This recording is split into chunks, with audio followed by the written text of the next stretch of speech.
What would you have us do, Anzo? Listen, doesn't matter anymore. The dead are dead, and we can't do anything for them. But don't we owe them a debt of honor? Don't we have a responsibility, you think, to try to avenge their deaths? They were killed over a trivial amount of deer. All of our people together couldn't possibly impact the hunting grounds of Ural. Why couldn't they have just left us alone? We always knew that if it ever got so bad that we had to hunt in any of the settled territories, that there was a chance that they would reprise. And look what it's come to. They're dead. And now you're suggesting. Not suggesting anything, Griffin. I am simply saying we owe them something. We should do something about it. I don't know. I don't think that it can be today. The three of us couldn't possibly defeat a high chief, but calm down, you two. Listen, I see both of your points, but in the end, it's useless for us to throw our lives away. We don't have a single soldier. It's just the three of us. I too was devastated to see the fires. My mother died as well, but there's no going back. Nothing we can do. We need to find our own path. I think that we should follow my father's path. We should build a mercenary company, become our own men, and that way, maybe someday, in the distant future, there will be something we can do in the way of vengeance. Maybe. If your plan works, by then, we will have been wise enough to have moved on. Either way, you are right. You are right. We don't have what we need, and at this time, vengeance is just a dream. But it's a difficult concept to put aside. I know, but we must move on. We have just our lives left, and we are all that remains. I can see no value in us throwing them away. Far to the south of the northern wastes, where Nylog was born, is a great and endless plain where nomads live. Men of such wealth that they can wander the world on the backs of horses, driving herds overflowing with sheep and goats, unchallenged by anyone in the world. Powerful enough to be a threat even to the great settled people of the southern sea. Stories of the south and these nomads were told to young Nylog by his father, now passed on. Nylog's father was Bashkir, born in a hill tribe, also nomadic in nature, somewhat to the south of where he grew up. The Bashkir are a people who wander forest and hill, living a life similar to that of the people of the plains, although with much less wealth and much less ranging land.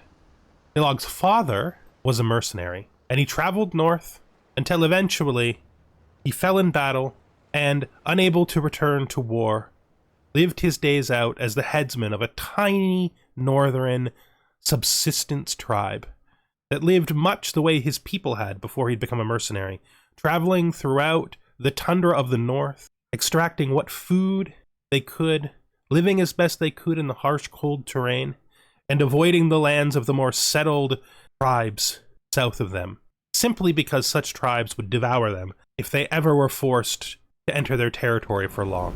That fear would eventually become a prophecy, and now, his people scattered, their camps destroyed, and their women and children driven into slavery by the larger tribes to the south, Captain Nylog and his two friends, three of the only survivors of their village, have traveled south to the tribe of Kargadan, where they are living currently as hunters and trappers, planning to build a mercenary camp, much like the one his father knew, in order to travel the world and see for himself whether the stories of the Great Plains are true.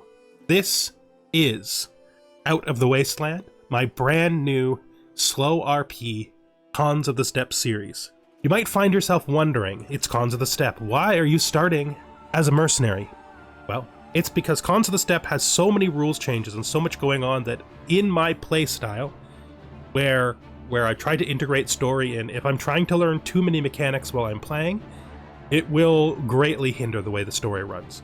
So the idea I came up with was to begin as a mercenary who is going to try to build a name for himself and eventually, hopefully become a nomad in the south once his name has been made. That is his personal goal. Well, his personal goal is to become famous and make a name for himself in the south and find a place where he can live stably the rest of his days.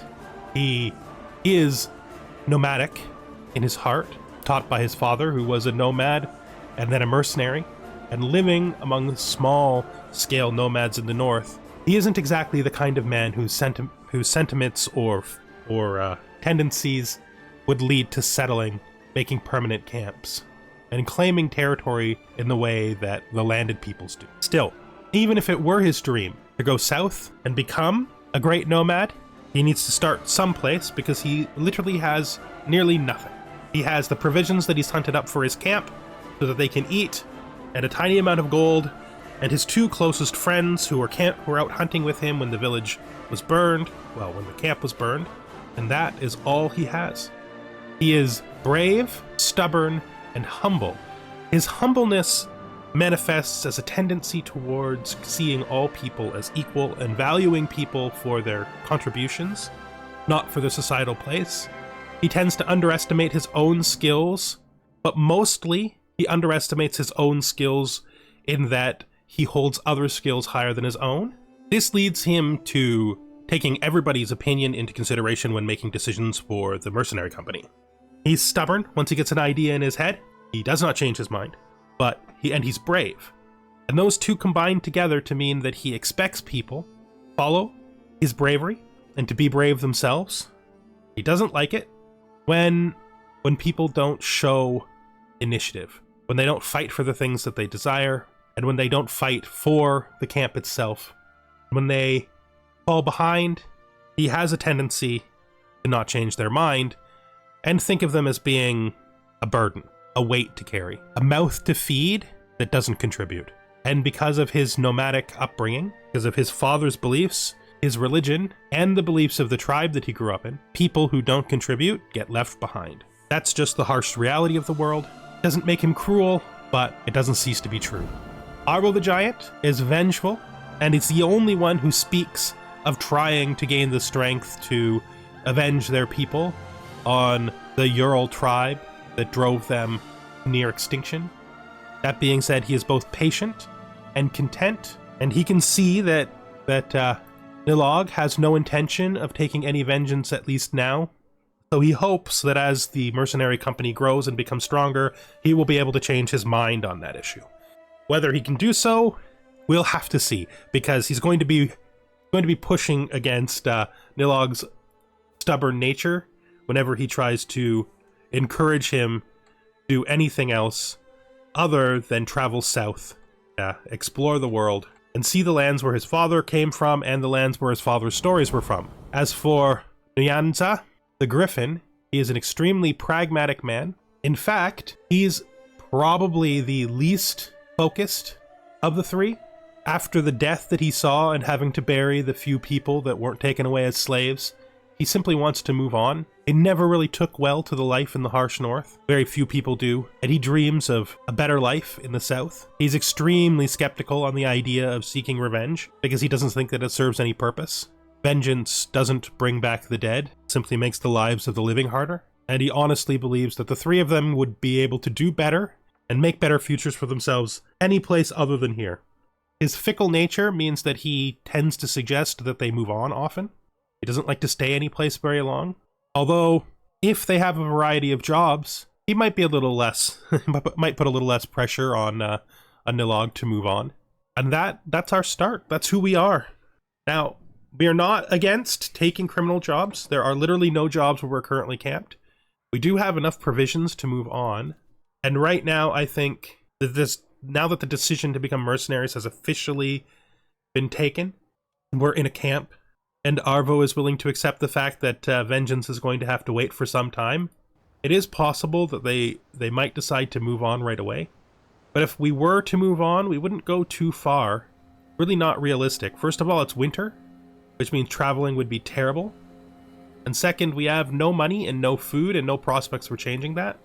The main reason why we have to move on is because there are no jobs here, and we need work.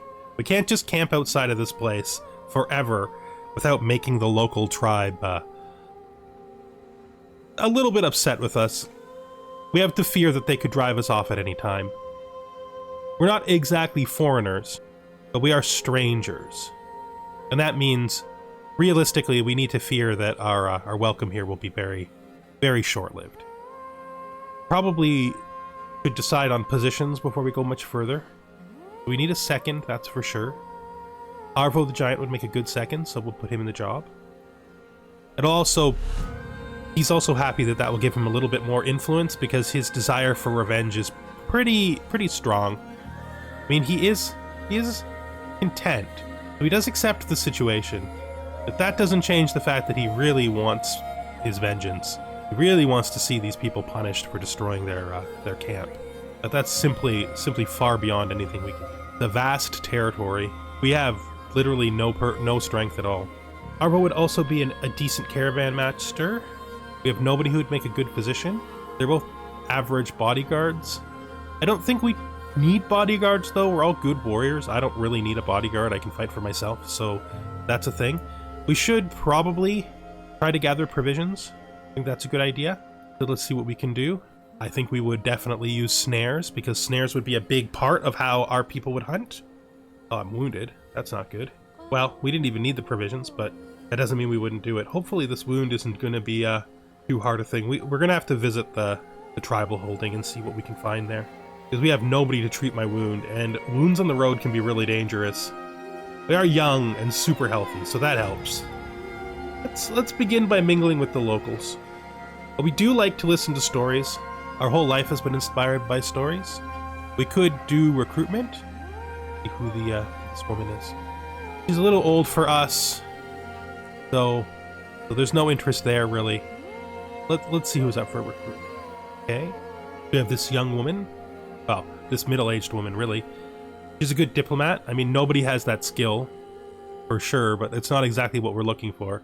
And even if she is a good fighter, women don't fight, so there's no taking her in her as a fighter. That doesn't make any sense. If this 39-year-old, the witch, that could be useful. Having somebody who's a bit of a holy man amongst us might be a good thing. He's obese. Well, the road will help with that. He's a hunter, extraordinarily valuable trait. But we probably can't pay for him. Actually, he is the one who's free, and he's the one that I like the most. He's human, which means he's Turkic like me. Where's his homeland? I wonder. There. Huh. I'm fascinated by that, because his homeland seems to be out in the plains, and that's something that I'm super interested in. Which means he's probably got a lot of interesting things to tell me about the world. Which I like. And I mean, you can't beat free, right? Header? Yeah. Okay. He is paranoid, which can be a bit of a problem, but he's also honest and forgiving, so he's quite the noble fellow, to be fair. I wonder what worries him, though. I wonder why he's constantly watching his back. That's something to be considered. I will say I am not against criminal actions. Nylog doesn't really... He's not really a moralist. You survive by doing what you need to survive. You expect everyone else to do that? Let's see what the elder has to say. Alright, so this little village's elder is telling us that there are adventurers wanted for a treasure hunt. Well, that's not really up our alley, but that being said, might be an interesting way to start. But this guy wants to help him find one last great treasure. It pays well. Beggars can't be choosers, but it's going to mean traveling while I'm injured. I don't know if that's a good idea. The only two jobs that are available are going to mean traveling while I'm injured, though. We could spend a few days seeing if we can work the injury off. Little we can do, little money we have, so can't really upgrade anything. Don't like the fact that I'm injured. Well of insight. I understand you're interested in deepening your grasp on warfare. Arvo looks at me intently as he approaches me. I might be able to help you see the battlefield in new ways. Oh, that's interesting. Not better than me, but that doesn't mean he has nothing to teach. And I mean, he's alright, right? Sure. What do you have to teach me? Always heart. Captain Nylog, my leader, I have met the most gorgeous woman in Kagadan. My champion Tedder stumbles as he addresses me. Her family will not let us marry without paying a sizable dowry. Please help me. I don't have money. You're asking the wrong guy. You know I'm poor. I mean, I think I would suggest kidnapping her. So that's what I'll suggest. And it somehow worked out. Please, just come with me. I can't imagine leaving you behind. Oh, can't provide anything for me. I'd be better off staying with my parents. Your parents? Your parents will never find you a husband. You'll die, an old maid in their house. And the camp isn't that bad. And it's not forever. What do you mean it's not forever? You have so little to offer. I will say this, just to butt in, that Tetter has already proven to be an excellent man, and he will always have a place in my camp. In this camp, it's not going to be forever. Eventually, once we have something of a military force, I intend to take land of my own. And if I do, Tetter, and of course his wife, will have a place there. I'm certain that someday, together, me, Tyr, and the others will build something worthwhile, and I think you should trust him and come. The camp is no place for children. It is no place for women, but somehow you've convinced me. Here, this new captain of yours is very persuasive. Strangely so, really. You should be thankful, man. We just kidnapped you a wife. That was not the likely outcome, to be fair. The likely outcome was that she would get mad, but she seems to have accepted. Good for you. She is an even better commander than me somehow, and also not a good candidate for a doctor, which is what we really need. That's fine. We'll be fine. I don't feel like I'm gonna be fine. I don't think we can go without trying to take a job. We'll just have to be careful. Nylog, do you trust this man? I don't know that I trust him. He's suggesting we go all the way south to Bolgar. That's in the territory of the Kogan of the Khazars. Very dangerous there. In some ways, it's wild. We don't have the strength. I think you worry too much. We won't be going as warriors, we'll be going as adventurers. We hardly have anything. Look at this camp. It's just the three of us. Some old man wants us to take him someplace and is willing to pay good money. I think it's worth it. What do you think, Griffin? Better than staying here. The longer we stay here, the more likely it is that trouble comes our way. No, I'm up for anything that gets us moving on. How can a place where we're not known be any more dangerous than some place so close to where everybody we knew was killed? I'm ready to move on. There's no work here anyway. I have no strong objections either. I suppose then we go south. We try to find work. Maybe we'll get lucky and make some good money. Let's hunt this treasure. I think that's a good way to start. Let's head out. Hey, let's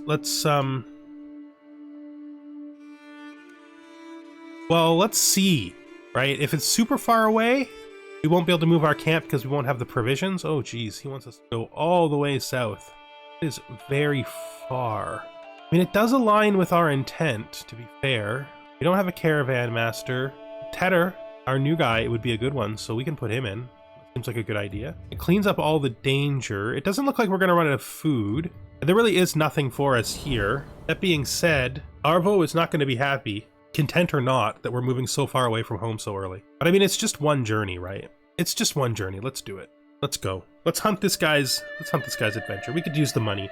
Because I am getting a little listless just sort of hanging out here. We have this treasure map now. So we are going to check out some ancient ruins. These tribes are always at war. It's not unexpected that we wouldn't pass through a territory where there's conflict. Among wealthy citizenry?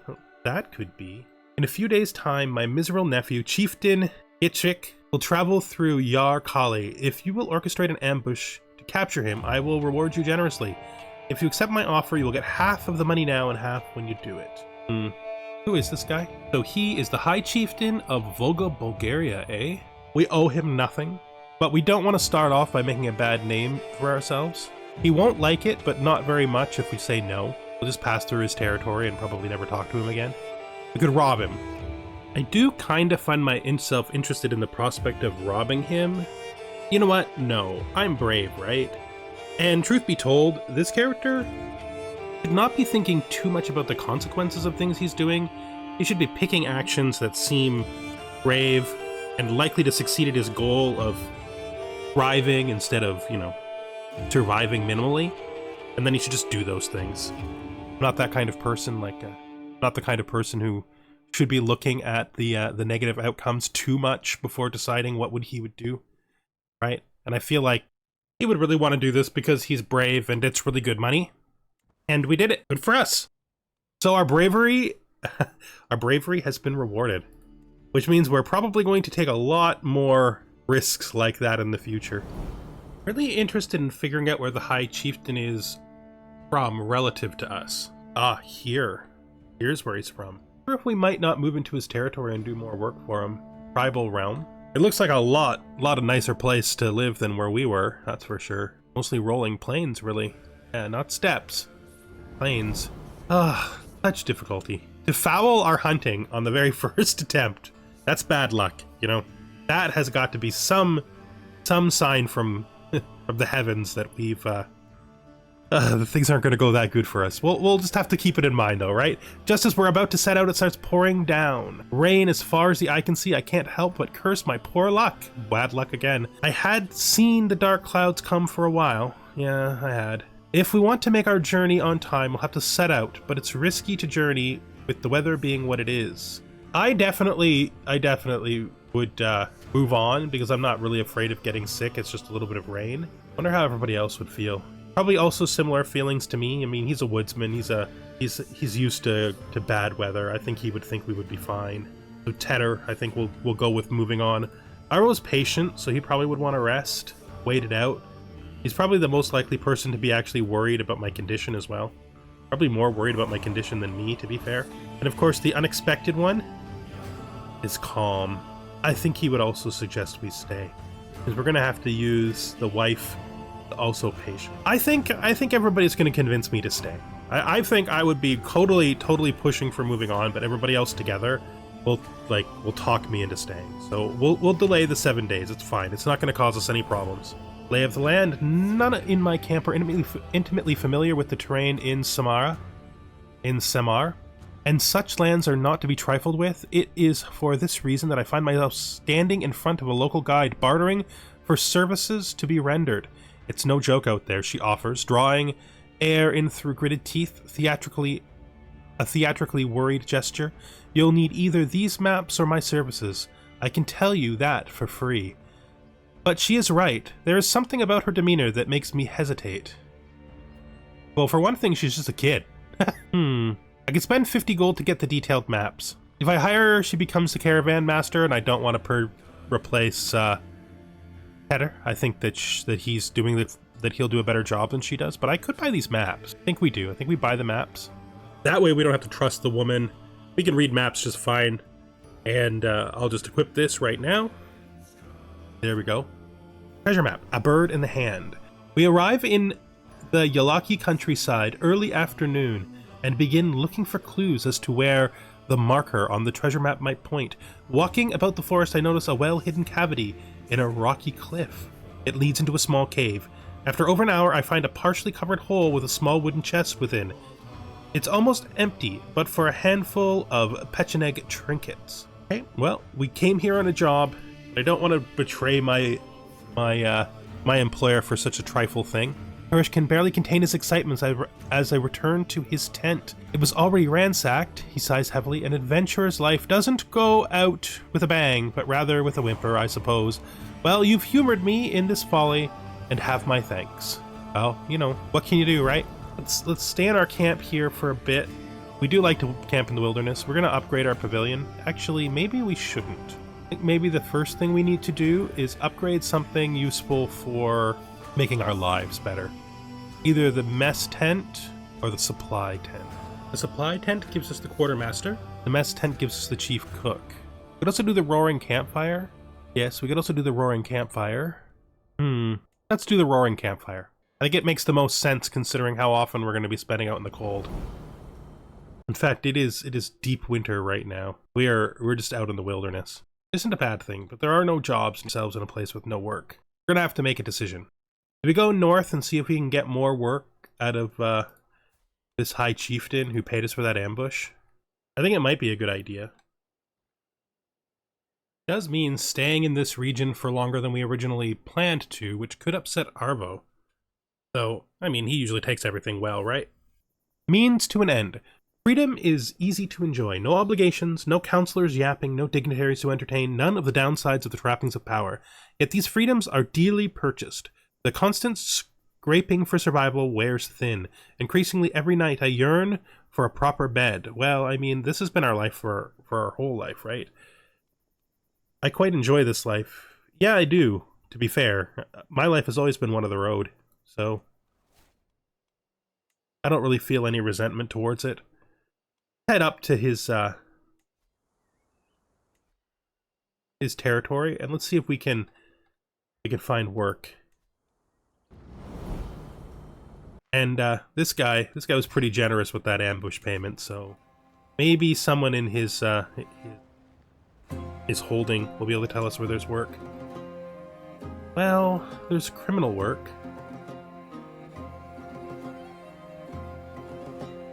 Beggars can't be choosers, right? Certainly isn't going to improve our reputation if we do that kind of work, though. I'm not ready to commit to doing the criminal jobs yet. Begin by mingling with the locals. Who's the storyteller? So this guy is Tengiri. Unreformed steppe faith. He's a Bulgar.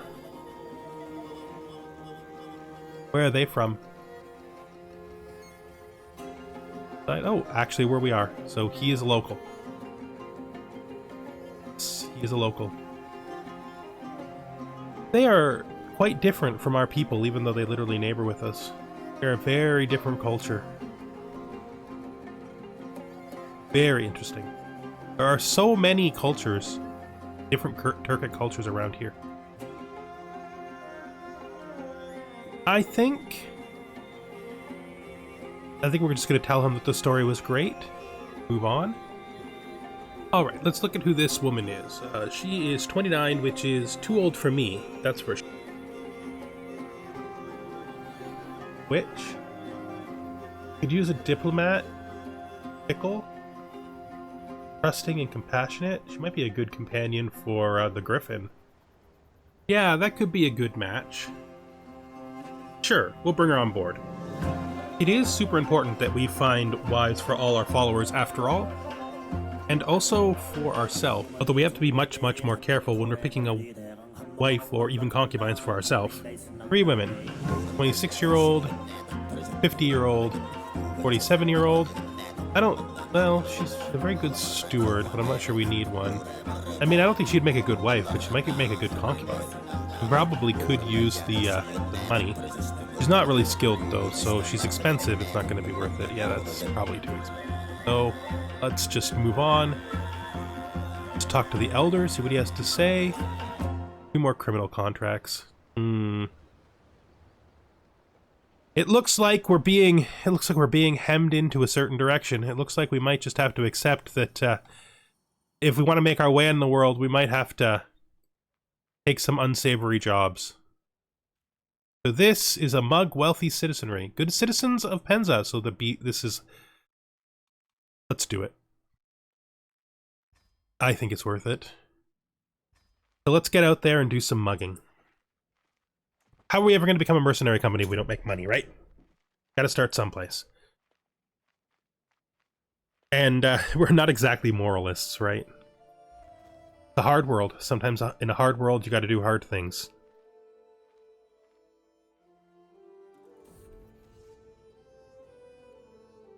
Back alley robbery. Alright, this is... Let's go for balanced. So Arbor the Giant logically makes a good thug. Header also appears to make a good thug. We look at our lookout. Oh, Header's wife is a great lookout. And the Griffin is a good footpad, so he should make things a little faster. And then I guess you'll just... wonder if she'd be better at a different job.